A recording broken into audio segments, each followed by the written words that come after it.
आत्मा फासणारी आणि संतापजनक अशी ही घटना आहे।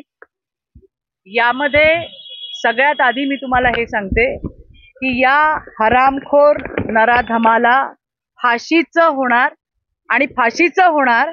मी स्वतः याचा फॉलोअप घेणार आहे। माझ्यासोबत इकडच्या स्थानिक आमदार सुलभाताई गायकवाड आहेत, त्या सुद्धा परिवाराच्या संपर्कात आहेत।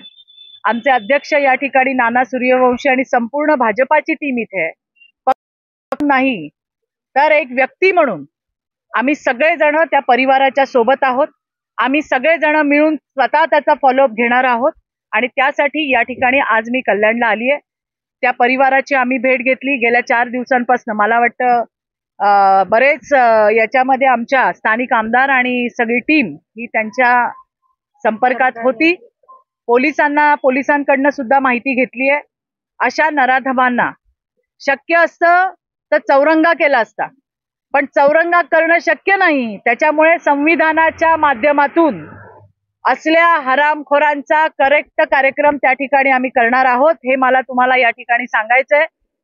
राज्याचे मुख्यमंत्री आमच्या सगळ्यांचे लाडके भाऊ देवा भाऊ हे या राज्यातील प्रत्येक बहिणीसाठी आणि तिच्या मुलीच्या संरक्षणासाठी रात्रंदिवस मेहनत करतायत।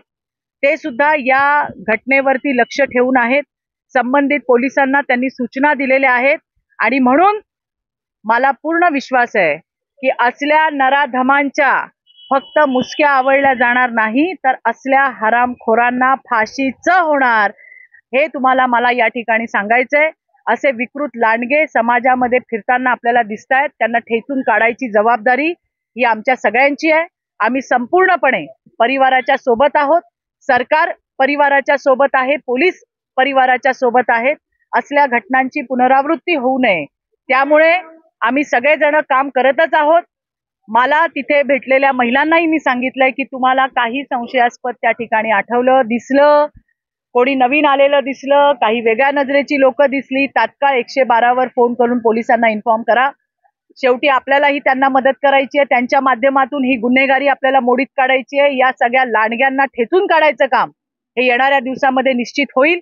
मुलगी गेली त्याचं अतीव आम्हाला असं दुःख आहे की आम्ही त्या मुलीला वाचवू शकलो नाही, परंतु ज्या हरामखोराने हे काम केलंय आणि त्याला मदत करणारी त्याच्या सोबतची त्याची बायको, हिला सुद्धा त्या ठिकाणी पोलिसांनी ताबडतोब आपल्या ताब्यात घेतलेलं आहे। आताच मी पोलिसांना विचारलं, कोर्टात नेलं होतं, 2 तारखेपर्यंत PCR आहे। पुन्हा एकदा विश्वासाने मी तुम्हाला सांगते की या हरामखोराला फाशीच होणार। यांची विकृती मोडून काढल्याशिवाय महाराष्ट्र सरकार, राज्याचे मुख्यमंत्री देवाभाऊ हे शांत बसणार नाही, हे मला तुम्हाला